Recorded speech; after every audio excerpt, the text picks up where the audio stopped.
नमस्कार। इस वीडियो में हम डिस्कस करेंगे accounting in the books of transferor. Amalgamation के केस में या कहो मर्जर के केस में या एक्सटर्नल रिकंस्ट्रक्शन भी बोल सकते हैं। इन सभी में जो ट्रांसफरर कंपनी होती है, मतलब जो कंपनी बंद हो जाती है और अपने व्यवसाय को किसी दूसरी कंपनी को बेच देती है, उनका अकाउंटिंग ट्रीटमेंट सारे केसेस में एक जैसा ही रहता है बेचने वाली कंपनी की बुक्स में, क्योंकि वह कंपनी समाप्त हो जाती है, उसकी एसेट और उसकी लायबिलिटीज बेच जाती हैं और उसके शेयर होल्डर्स को पेमेंट की जाती है। इसको एक न्यूमेरिकल क्वेश्चन के माध्यम से समझेंगे। आइए स्टार्ट करते हैं। हमारे सामने एक एग्जाम्पल है, पहले इसको समझते हैं एग्जाम्पल को और फिर इसके बाद इसको सोल्व करेंगे। 31 मार्च 2021 को ए लिमिटेड और बी लिमिटेड दोनों अलग अलग कंपनीज हैं। इन्होंने डिसाइड किया कि ये एमलगमेट करेंगे और मिलकर बनाएंगे एक नई कंपनी जिसका नाम होगा ए बी लिमिटेड।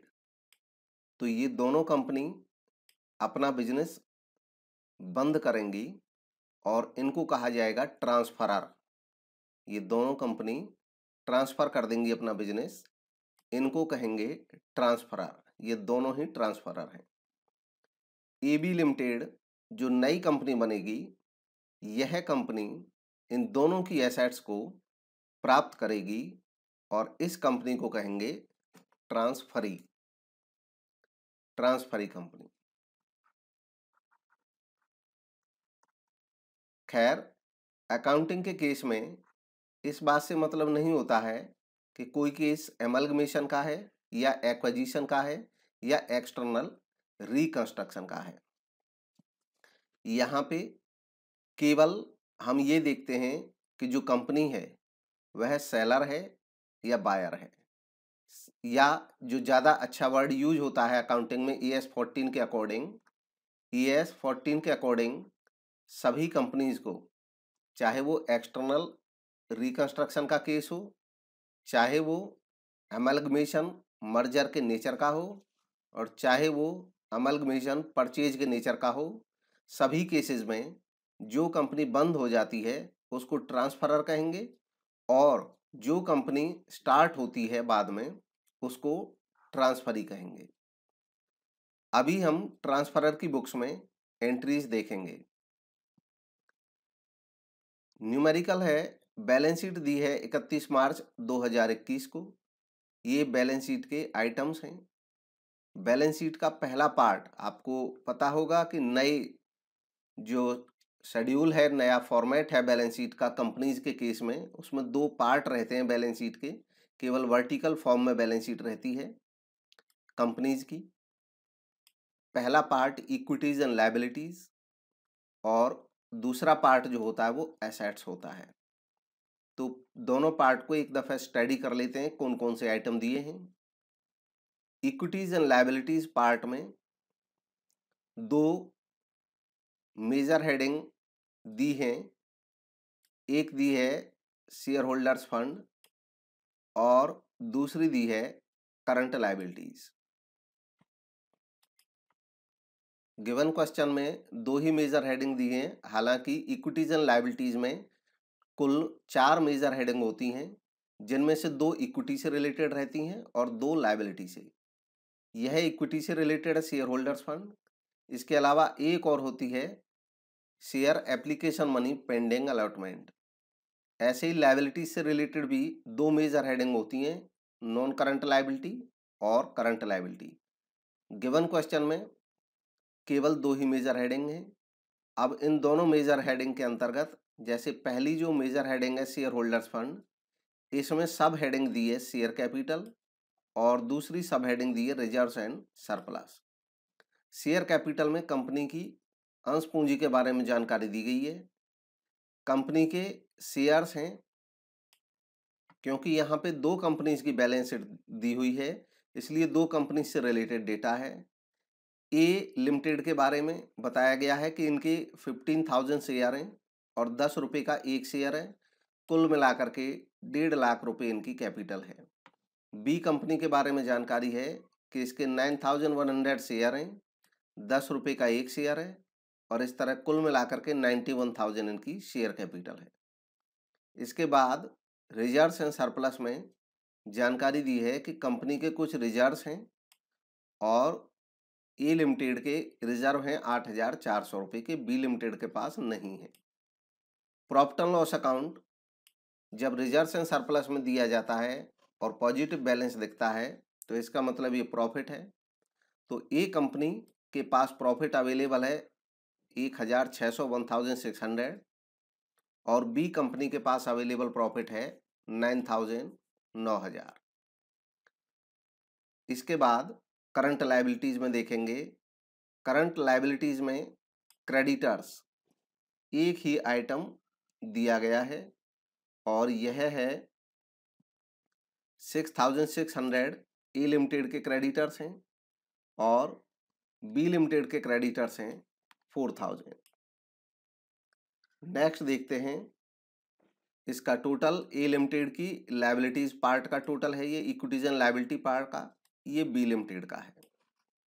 ठीक वैसे ही एसेट साइड में दो मेजर हेडिंग दी हैं, नॉन करंट एसेट और current asset. Non current asset के अंदर प्रीमिसेस ए लिमिटेड के पास है, बी के पास नहीं है अपना प्रीमिसेस, 20,000 रुपये का। प्लांट ए लिमिटेड के पास है 36,600, बी लिमिटेड के पास 26,900। गुडविल ए लिमिटेड के पास 60,000, बी लिमिटेड के पास 40,000। करंट एसेट्स स्टॉक ए लिमिटेड के पास 32,000 है और बी लिमिटेड के पास 23,100। डेटर्स ए लिमिटेड के पास 15,000, बी लिमिटेड के पास 12,000।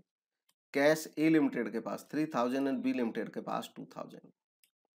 इस तरह ए लिमिटेड का जो लायबिलिटीज पार्ट का टोटल था उसके बराबर एसेट पार्ट का भी टोटल है और बी लिमिटेड का भी लायबिलिटीज साइड का जो टोटल था वही एसेट पार्ट का भी टोटल है। कहा गया है all asset and liabilities have been taken over, सारी एसेट और लायबिलिटी ले ली गई। नई कंपनी ए बी के द्वारा पास करनी है necessary journal entry in the books of A limited. A limited की बुक्स में जर्नल एंट्री पास करनी है। तो केवल ए लिमिटेड की बुक्स में पूछी है, इसलिए एक ही कंपनी की बुक्स में हम एंट्रीज करेंगे। ए लिमिटेड एक ट्रांसफरर कंपनी है जो अपना व्यवसाय बंद कर रही है और ए बी लिमिटेड को बेच रही है। सबसे पहले निकालेंगे परचेज कंसीडरेशन। क्वेश्चन में गिवन इंफॉर्मेशन के मुताबिक परचेज कंसीडरेशन जो अवेलेबल इंफॉर्मेशन होती है उसी के हिसाब से निकाला जाता है। यहाँ पर हमें जो जानकारी दी गई है वो हमारे पास केवल एक बैलेंस शीट है और बैलेंस शीट के आधार पे अगर हमें परचेज कंसीडरेशन निकालना है तो नेट एसेट के हिसाब से कैलकुलेट किया जाता है। इसलिए सबसे पहले देखेंगे वैल्यूज ऑफ एसेट टेकन, कितनी वैल्यू की एसेट ली गई हैं। जितनी भी ये एसेट गिवन है क्वेश्चन में, अदर कोई जानकारी है नहीं और ये सारी की सारी एसेट रियलाइजेबल हैं, इनसे वसूली हो सकती है, इसलिए ये सारी एसेट ही ले ली गई हैं। तो 1,66,600 लेस कर देंगे लायबिलिटीज टेकन। तो जो एक्सटर्नल लायबिलिटीज होती हैं वो घटा दी जाती हैं। गिवन क्वेश्चन में जो लायबिलिटीज हैं वो क्रेडिटर्स हैं केवल हमारे पास और वो 6,600 के, तो ये लेस कर दिए जाएंगे 6,600। और इस तरह ए लिमिटेड का जो परचेज कंसिडरेशन है ए बी लिमिटेड के लिए, मतलब ए बी लिमिटेड जो मूल्य देगी ए लिमिटेड को वो ए लिमिटेड के यहाँ 1,60,000 रुपये है, 1,60,000। अब हम इसकी जर्नल एंट्रीज करेंगे। तो जर्नल एंट्रीज करने के लिए इसका सेट प्रोसीजर होता है। जब कोई संस्था अपना व्यवसाय बंद करती है, बेचती है, तो वो अपने सारे एसेट्स को बेचती है, उनसे वसूली करती है, सारे लायबिलिटीज की पेमेंट करती है, या तो पेमेंट करती है या उस कंपनी को सौंप देती है लायबिलिटीज को, जो कंपनी हमारे एसेट्स को खरीद रही है, पूरे बिजनेस को खरीद रही है। उसके बाद ये देखा जाता है कि इन एसेट्स से जो पैसा मिला, वसूल हुआ, और लायबिलिटीज की जो पेमेंट हुई, इससे कंपनी को क्या हुआ, प्रॉफिट हुआ या लॉस हुआ। यह प्रॉफिट या लॉस जो होता है वो रियलाइजेशन के बैलेंस के तौर पे निकलता है। तो स्टेप बाय स्टेप सबसे पहले बैलेंस शीट का हमने एसेट साइड यहाँ पे इसलिए रखा है क्योंकि पहले एसेट से वसूली होती है। गिवन क्वेश्चन में ए लिमिटेड की जितनी भी एसेट्स हैं, ये सारी की सारी asset A limited A B limited को दे रही है, क्योंकि अन्य कोई जानकारी थी ही नहीं। बुक वैल्यू पे ही ये सारी जो एसेट्स हैं ये दे दी जाएंगी ए बी लिमिटेड को। तो ए लिमिटेड अपने यहाँ पे एसेट्स के अकाउंट क्लोज कर देगी, क्योंकि फर्म समाप्त हो रही है। सारे एसेट के, सारे लायबिलिटीज के, सारे रिजर्व्स के, सारे फिक्टिटियस एसेट के सारे अकाउंट क्लोज करती चली जाती है ट्रांसफरर कंपनी। तो ए लिमिटेड अपनी बुक्स में सबसे पहले एसेट्स को समाप्त कर देगी, एसेट्स को बंद कर देगी। जब एसेट को क्लोज करते हैं तो एसेट्स का नेचुरल बैलेंस डेबिट रहता है, जब उनको क्लोज करते हैं तो उनको क्रेडिट कर दिया जाता है। तो सारे एसेट्स को टू प्रीमिसेस, एक तरफ से to plant, to goodwill, to stock, to debtors, to cash, यहाँ पे ये टू लिखा जाएगा डेटर्स से पहले। ये प्रैक्टिस है अकाउंटिंग में लिखने की। आजकल कंप्यूटराइज्ड अकाउंटिंग में टू बाई नहीं लिखे जाते हैं, लेकिन मैनुअल जब अकाउंटिंग हम करते हैं तो इनको लिखते हैं। अब इसके बाद सारी एसेट्स की जो बुक वैल्यू यहाँ पे लिख दी हमने, और रियलाइजेशन अकाउंट में ट्रांसफर कर दी। रियलाइजेशन अकाउंट एक ऐसा अकाउंट होता है जो ये जांचने के लिए बनाया जाता है कि जो कुल वसूली है उससे कोई प्रॉफिट हुआ या लॉस। सारी एसेट बेच करके, सारी एसेट समाप्त हो गया हमारा अकाउंट, सारी एसेट क्लोज करके, अभी बेची नहीं, सारी एसेट हमने क्लोज कर दी और ये भेज दी हमने रियलाइजेशन अकाउंट में 1,66,600 रुपीज में। इसके बाद यही प्रोसेस अपनाई जाएगी, लायबिलिटीज को भी बंद किया जाएगा। तो देखेंगे लायबिलिटीज कितना है। लायबिलिटी यहाँ पे केवल एक लायबिलिटी दी हुई है 6600 की ए लिमिटेड की, तो ये लायबिलिटी भी ट्रांसफर कर दी जाएगी और लायबिलिटी अकाउंट भी क्लोज कर दिया जाएगा। लायबिलिटीज के जो नेचुरल बैलेंस रहते हैं वो वो क्रेडिट रहते हैं, जब उसको बंद करेंगे तो वो डेबिट हो जाएगा, इसलिए क्रेडिटर्स को डेबिट कर दिया जाएगा। और इसको भी हम भेज देंगे टू रियलाइजेशन अकाउंट में, यहाँ पे टू लगेगा 6600। लायबिलिटीज ट्रांसफर कर दी। अब इसके बाद हमारे पास एसेट और लायबिलिटी सारी हमने ट्रांसफर कर दी, तो हम ए बी लिमिटेड से बात करेंगे कि भाई आप हमें हमारी एसेट्स का कितना पैसा दे रहे हैं। ए बी लिमिटेड ने हमको बताया कि आपकी ये ऑलरेडी हम इसको कैलकुलेट कर चुके हैं नेट एसेट के नाम पे, इतने की एसेट्स हैं और इतने की लायबिलिटीज हैं। इससे हमने इनका जो परचेज कंसिडरेशन था वो निकाल लिया था। तो जो परचेज कंसिडरेशन यानी कि जो वो मूल्य देने के लिए सहमत हैं उसकी एंट्री हो रही है। ये इस बात की एंट्री हो रही है कि हमने कितने रुपए में अपनी नेट एसेट बेच दी, क्योंकि यहाँ पे एसेट और लायबिलिटी सब उसी कंपनी ने ले ली है, हमारी नई कंपनी ने। इसलिए नेट एसेट की कीमत निकाल करके हम यहाँ पे इकट्ठी एंट्री कर रहे हैं कि A B limited debit to realization account. A B limited को डेटर बना लिया कि आपने हमारी एसेट और लायबिलिटी सब ले ली हैं, और जो नेट हमारा मूल्य निकलता था परचेज कंसिडरेशन वो था 1,60,000 रुपये। जो ए बी लिमिटेड को हमने डेटर बना लिया, उस पर ड्यू कर दिया अपना 1,60,000, और रियलाइजेशन अकाउंट हमने क्रेडिट कर दिया 1,60,000 से। ऐसा करने से जो रियलाइजेशन अकाउंट है उसमें हम देखेंगे आगे कि वो क्लोज हो चुका है। और अब क्लोज कैसे हो गया, क्योंकि यहाँ ध्यान देंगे रियलाइजेशन डेबिट था 166,600 से और क्रेडिट हो गया 6600 से, तो इसका डेबिट बैलेंस जो बचा था वो 160 बचा था, और यहाँ पे रियलाइजेशन अकाउंट 160 हो गया। इसका मतलब ये हुआ नेट टू नेट हमारी एसेट और लायबिलिटी बिक गई हैं, कोई रियलाइजेशन एक्सपेंसेस थे नहीं बंद करने के, तो ना लाभ हुआ ना हानि हुआ। इसलिए इस केस में रियलाइजेशन का ना प्रॉफिट दिखेगा हमको ना लॉस, और रियलाइजेशन बंद भी हो चुका है। अब ए बी लिमिटेड जो हमारा डेटर बन गया था, जिससे हम मांग रहे हैं कि भाई आपने हमारी एसेट और लायबिलिटी ले ली हैं, आप हमें 1,60,000 दे दीजिए। ए बी लिमिटेड ने कहा कि हम अपनी कंपनी में आपको शेयर दे रहे हैं 1,60,000 के। तो 1,60,000 रुपए के हमको शेयर मिल जाएंगे। इसकी हम एंट्री कर देंगे shares in A B limited account debit. हमारी कंपनी के पास सारी एसेट लायबिलिटी चली गई और बदले में आ गए शेयर 1,60,000 के। और to A B limited, A B limited ने हमें शेयर दे दिए। हमने ए बी लिमिटेड को जो डेटर बनाया था पिछली एंट्री में, अब उसकी डेटरशिप हमने यहाँ पे समाप्त कर दी। उसका अकाउंट हमारे यहाँ नील हो गया, उससे हमें पैसा मिल गया। अब जिस कंपनी ने हमारी एसेट और लायबिलिटी यानी कि हमारा बिजनेस खरीदा था, उसका अकाउंट हमारी बुक्स में क्लोज हो गया। तो पहले आपने देखा एसेट्स अकाउंट क्लोज हो गए, फिर लायबिलिटीज अकाउंट क्लोज हो गए, फिर रियलाइजेशन खुद भी क्लोज हो गया। और इसके बाद अब ए बी लिमिटेड जिसने हमारा सामान खरीदा है उसका भी अकाउंट क्लोज हो गया है। अब हमारी संस्था के पास बचा क्या है? हमारी संस्था के पास अभी बचे हुए हैं लायबिलिटी साइड के कुछ बैलेंसेस, जो शेयर होल्डर्स का पैसा है। जैसे उनकी शेयर कैपिटल बची हुई है 1.5 लाख की, उनके रिजर्व्स बचे हुए हैं, क्योंकि रिजर्व्स भी शेयर होल्डर्स के ही होते हैं। प्रॉफिट एंड लॉस अकाउंट का जो क्रेडिट बैलेंस है प्रॉफिट, वो भी शेयर होल्डर्स का ही पैसा होता है, इसीलिए इसको यहाँ पे कहा भी जाता है शेयर होल्डर्स फंड।